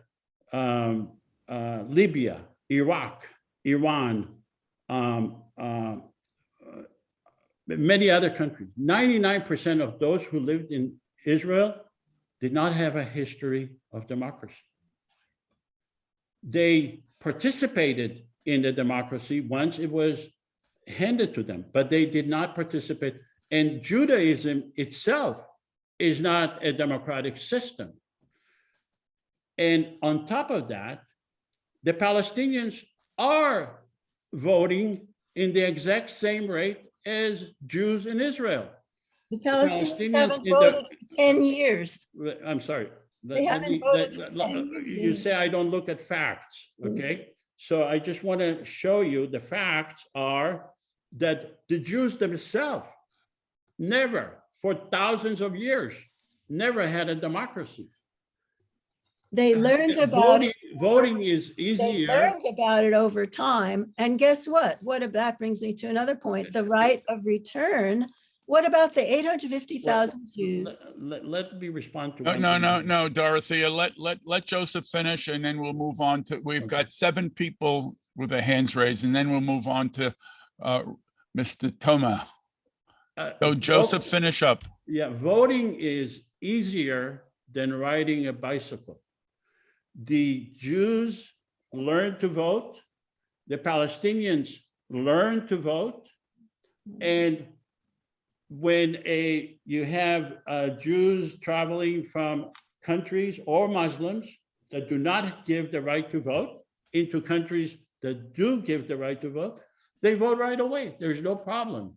So this is an idea that is not rooted in reality. And then when you say that I did not take into consideration the destruction or the Holocaust and things that happened to the Jews, the state of Israel was created after the Holocaust. It was not created before the Holocaust.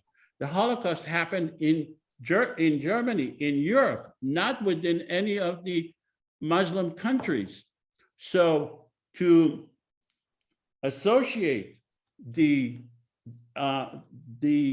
Holocaust and what happened to the Jews with Muslims is just the opposite of reality. Jews lived with Muslims for thousands of years without a Holocaust. So I hope I answered your question. Let's go. Okay, let's go to Mr. Ramaz Toma. Unmute yourself, please. Mr. Avesar, I'm surprised that throughout the discussion you did not bring up what Amnesty International came up with, is that Israel is an apartheid state. So forget about the notion of democracy. It's an apartheid state. Furthermore, just recently, 2 Israeli censuses were done, and both showed that if you take the Palestinians who are in the West Bank and Gaza and inside Israel, and they are over 50% of the total. These people are breeding like crazy. So what are we going to do? Israel has to face the reality like the whites who came from Holland and England, that the state of Israel as a Jewish state is not going to go on for a long time, and better prepare themselves for a situation whereby they are either in the same state with the Palestinians,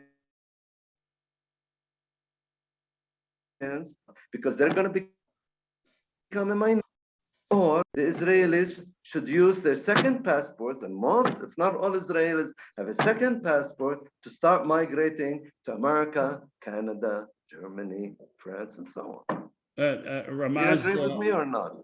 yeah, well, I am surprised I didn't mention the Amnesty International and a study that was done by Harvard Law School that said that Israel is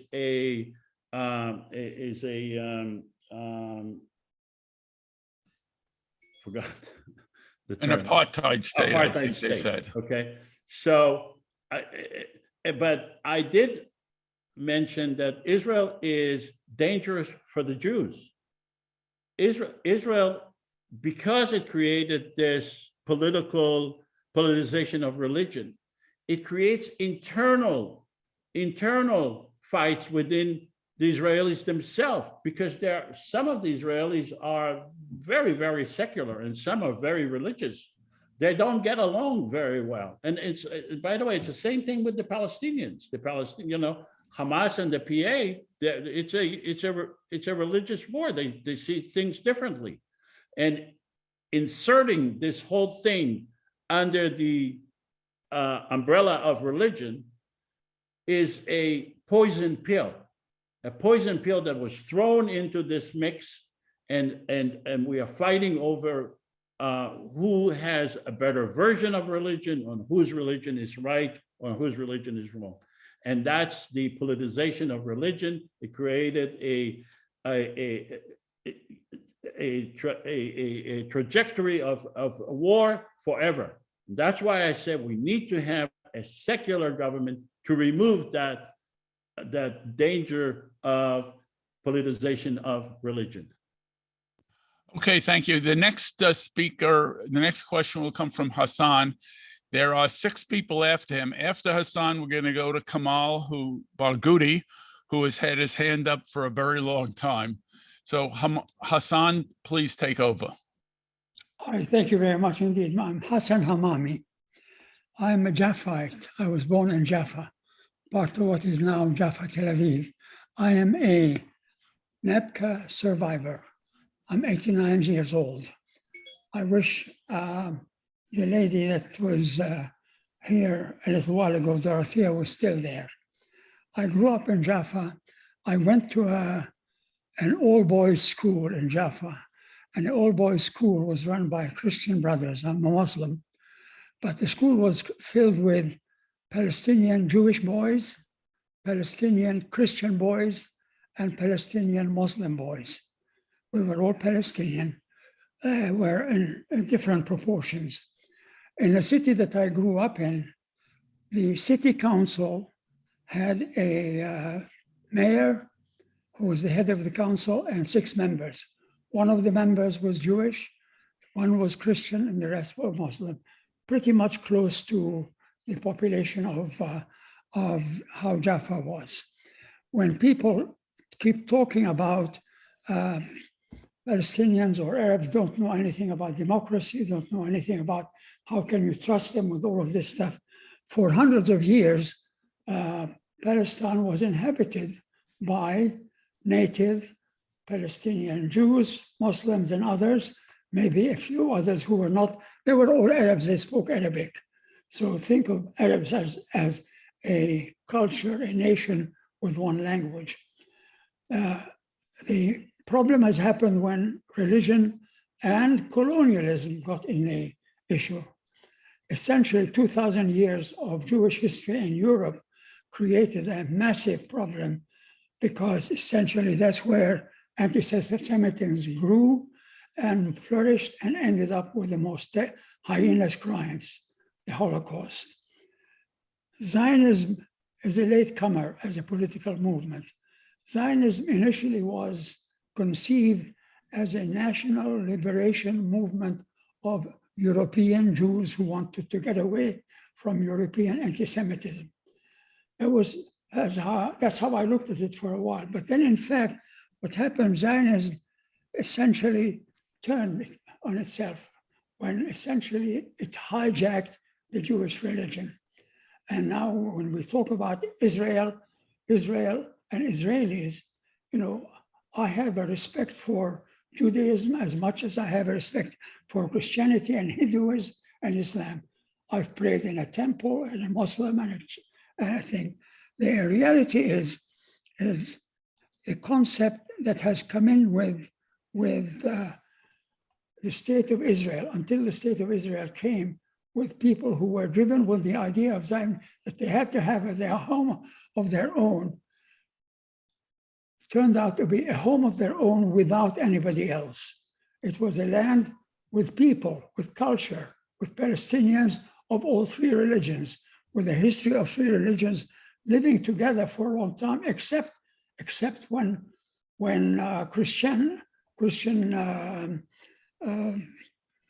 Christianity came by the Crusades, and the Crusades came, and when they came, the Crusades killed equally all the Jews that they could find in Jerusalem, as well as the Muslims and the Christians. So mixing religion with politics and with nationality is proved to be one of the worst diseases that has happened in the 20th and 21st century. In my experience, Do you have a question, Hassan? I have a question. What is it that we could do with people who are modern thinkers to really ingrain in their mind that there should be, to the best benefit of the world, complete separation of church and state, of mosque and state, of synagogue and state, that is something. Religion is a thing between me and my creator, between you and your creator, and I have to respect you for it. You have the right to it. What does it take for people who are normally smart thinkers to take this into consideration and stop labeling all Palestinians as though they are Muslims who are terrorists, or all Jews to be Israeli Zionists, who essentially can see nothing but their victimhood of 2,000 years? What kind of effort will it take for people to see this as self-enlightened interest? What will it take? Mr. Hamimi, how old are you? I Hassan, lost your voice. how old are you? 89 years old. Okay, I will you be are- celebrating my 90th birthday in November of this year. You're invited. Thank you. You are a national treasure. You are, I am presently a US citizen. yeah, but you are I was a Palestinian until the age of 15. That's when I was thrown out with all my family, and 98% of the people of Jaffa was completely sent out into. But the same thing that Jewish people are afraid of, saying that the Arabs want to throw us in the sea. We were thrown out in the sea. The other part was thrown out in the desert. So I have a lesson that I've learned from life, that life is precious and every year is precious. And we have to do things to make it precious for everyone equally. So to answer your question, the only way to overcome this nationalization of this politicization of religion is to create a common government to actually do it. And it is possible. We live in the age of the internet. It's possible to create a common government, regardless of whether the Israeli or the Palestinian governments participate in it or not. It is possible to do it. We live in the age of the internet, and it is possible. And I wish you show up to our simulations. You'll see how it's done. But I want to tell you, you are based on my calculation, you were 15 or 16 years old when the state of Israel was created. 15. Yeah. So you have good memory. You were an adult enough to understand what's happening, and what you're saying is extremely important for the whole world to listen to what you're saying, because it's a treasure. Okay, The reality okay, is- Miss Kamal Barghouti, you've had your hand up. Unmute yourself and let's hear what you have to say, but you got to unmute yourself.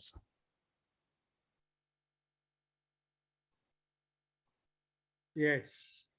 As a citizen who was born in the holy city of Nazareth, and as an Arab, Palestinian, Muslim, Israeli citizen, and in spite of what I heard from Mr. Josef Avesar, I want to declare and to say that Israel really is a democracy city, but it's for the Jewish people and not for the Arab citizens who live inside Israel, because a different or many discrimination that we are ready to come here again and to count and to say those discrimination.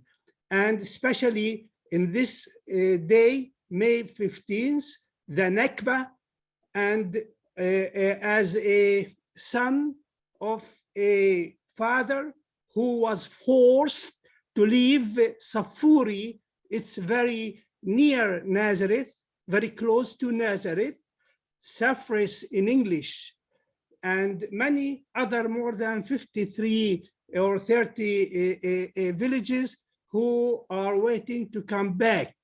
I want to say that shortly, because I know I don't have time, that in spite of what we say or hear, it's very easy to, or there is great difference between what we called, it's not from books or theory, it's only from my experience. So there is a great difference between Zionism and Jewish people, the majority, as every nation.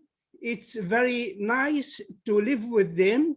And this Ramadan, this holy day, I have in my house different groups of Jewish. I'm a peacemaker, and we try to communicate with each other. So the problem is not with the Jewish people, with the majority of them, it's with the Zionism and part of the extreme people. This, I can just say a wide description about this, but shortly, this is the idea. So let us just talk with those who can have the decision to change their stereotypes about the other. And again, people to people, we really can live. And it's not from a theory or box, it's from my own experience. Thank you. Okay, I think that was a statement, not a question. So we have 4 people. No, with the a- question was, sorry, the question was that this declaration, what you said, Mr. Joseph and the professor, I need you and others to help us to live with each other in a peace way, and we can do it. So please, it's the media who exaggerate what's happening inside Israel, in Palestine, in everywhere. So please, and good things you will not, or the media will not mention them. So please, I want you to reach the governments, those who just have the decision to change their mind and to know that there are people like me who want to live in peace with each other. Thank you. Do you have a response, Mr. Avesar? No. Okay, there are 4 people with their hands up. Anybody else after that? Go down to the bottom of your screen to the reactions. It's the smiley face where you can raise your hand. Jeff, I cannot take more than 4. I have to go as well. Okay. This is way too Okay, late. so Israel, I'm not good at pronouncing Harani. Israel Aharoni. Haroni. Go ahead, Mr. Haroni.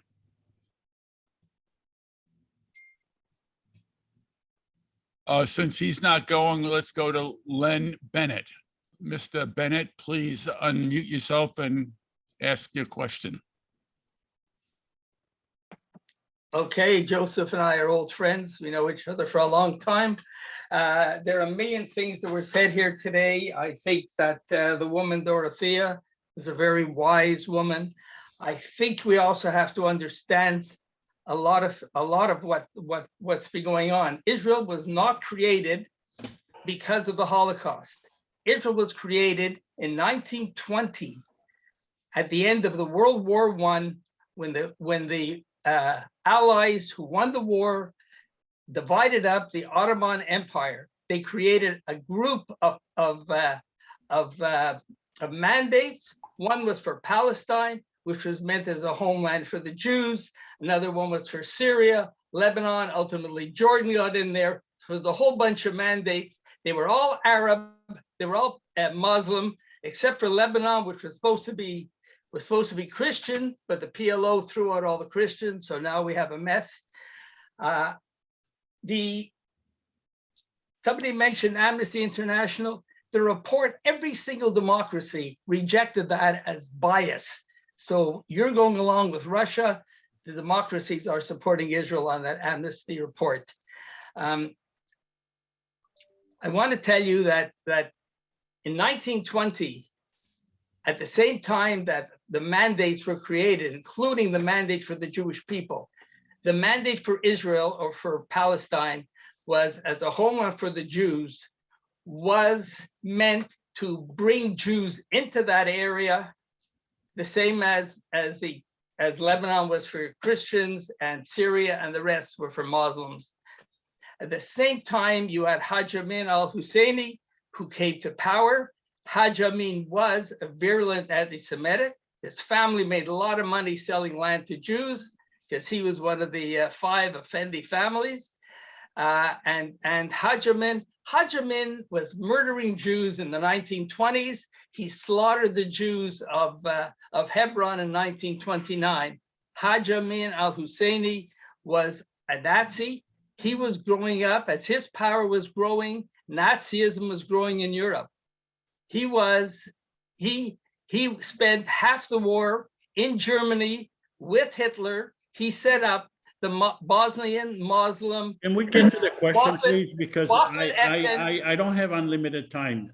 Okay, all I'm trying to say is Hajj Amin al-Husseini, who was the head of the Arabs in the region, was a Nazi, and his group continues on. Can you get to the question, please? Okay. The question is that when Zionism started in the mid-1800s, there were only about 270,000 Arabs in the whole region of what is now Israel. And the British and Hajj Amin al-Husseini did everything they could to. Len, you're not really asking me a question. I'm not here to. Let's. It doesn't matter. The reality is that half the Arabs living in Israel in 1948 were newcomers, and that's a reality. Okay. Okay. Let's. Mr. Avesar has limited time, so we're going to pass on, Mr. Bennett. Pass on. And I'm I've going had to call enough. on Benny Levy. You have to unmute yourself. Also, Hassan, we're not going to call on you because we're only going to do 3 people. We're going to do Benny, Mita, and Israel Aharani. So Benny, Okay. go ahead. A very short question, that's all, no monologues. I like that. If you are Mr. Avesar, if you care so much for democracy and not for the annihilation of the state of Israel as a national home, as the national home of the Jewish people, why won't you spend your energy on persuading the Palestinians getting their own homeland and run their democracy in their way, which according to your opinion is probably better than the American, the French, the British, the Israel, and every other. So simple. Why take the convoluted way of having a confederation and then so complicated? They could just have their own state, their own democracy, and hallelujah. Okay, the question is, why am I not persuading the Palestinians to have their own state, democracy? And the answer is very simple. Israelis and Palestinians live together. They live. No, Israelis and Palestinians, no, Israeli and Israeli Arabs live together. And then you have Palestinians in what you call the occupied territories. Correct. Because Israeli Palestinians have, as you heard, vibrant democracy. They are in their legislature, in the judiciary, in all the, separate branches of government. They have wonderful democratic life. And as you heard, Palestinians in Ramallah wish they had the Israeli type of democracy. Okay, So, let so the issue Mr. is not with Avesar the answer. Israeli Palestinians. The issue is with the Palestinians, Palestine. Okay, so like I said, Palestinians in the West Bank live together with Jews, with Jewish settlers. There are 800,000 settlers living in the West Bank. Barack promised them, No. 97% of the territory is given back to them. So this argument. Okay. I muted you, Mr. Levy. Let Mr. Avesar answer. Okay. They do live together, but let's assume that they did not, which is a fantasy. They do live together. Let's assume they did not. In my opinion, living together with Palestinians is far better than having just Jewish people living by themselves. It is far better. It makes a lot.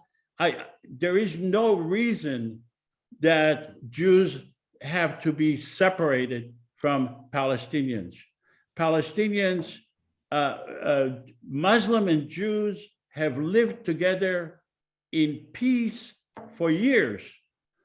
And the idea that Muslim and Jews have to be separated from each other is not rooted in history. It's not good for Jews. And it's just a creation. It's a creation of Zionism that says we have to be afraid of other people. And we have to be together as Jews and afraid of other people. I'm against that. I'm embracing other people. I believe that Jews would be a lot safer and would benefit a lot more if they live together with Muslims. So I don't accept your premise. But even if I do, which I don't, it is far better for Jews to live together with Muslims in peace and to remove the politicization of religion. And even if we separate, even if Jews and Palestinians separate, the politicization of religion will continue. It's not going to go away. Okay, Mita Makbula. Please unmute yourself and ask your question.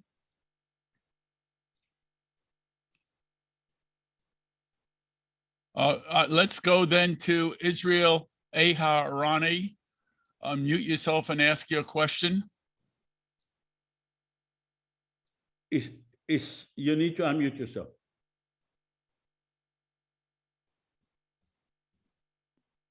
Go ahead, Mr. Aharani. Israel Aharoni. Can you hear me now? Yes. Okay. I want to make a statement and then a question. If the Human Rights Report is right, Amnesty Report is right, and Harvard report is right, Israel is an apartheid state and therefore is not a democracy. The debate is over. But let's assume that there is questions about those reports. I don't want to go that far. I want to give an example. I wish Alan Dershowitz was still here because he went to England again and again. And I would have asked him what would happen in England or United States, where the country will have a law that a Jew can only marry a Jew, a Christian can only marry a Christian, and a Muslim can only marry the Muslim. Is this a democracy? Do you know of a country where this exists? Do you know of a country where it tells you what to eat during Passover? Do you know the country that tells you what to bring into a hospital during Passover? They check your bags. Is this a democracy? I don't agree with Barghouti who said that Israel has a democracy for the Jews. Even for the Jews, it's not a democracy. So I'd like, Avesar, I completely support your statement that Israel is not a democracy, but I wish during the discussion we would have stayed on this topic and other topic. We don't have to talk about the Palestinians outside Israel. We can talk about Israel itself, not Israel, greater Israel, Israel itself.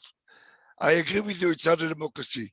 So the question to you is, your idea of IPC, is it a utopian idea, or do you think that it has a chance to be accepted? Now, I think it has a very realistic chance of becoming a reality because it's just a matter of organizing and getting the funds to do it. The war between Israel and Gaza on a daily basis, when it's a full-fledged war, costs $100 million a day. 1 day of a war between Israel and Gaza, 1 day of a full-fledged between Israel and Hezbollah is $100 million a day. With $100 million, it would be easy to create the IPC. And $100 million is not a lot of money. And it could be created. And in my opinion, it's not utopia. It is very realistic and it could help, and it will help the Israelis and the Palestinians live in peace once and for all because their governments failed them. Okay, that we said we'd do 4 questions. There's only one hand raised, Sean Zahar.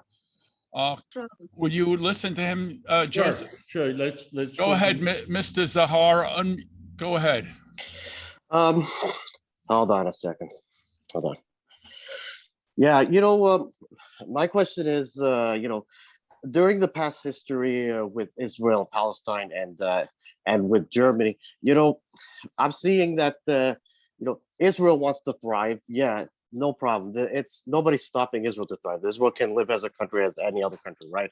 But my question is that none of the party, neither Palestine nor Israel, they're only suppressing each other, and one is suppressing the other party so they can thrive, and the other part, like Israel suppressed the Palestinians so they can thrive, and Palestinians are suppressing Israel so they can, just like in Germany, when the Germans were suppressing the Jews because Germany wanted to thrive and be a better country by suppressing the Jews.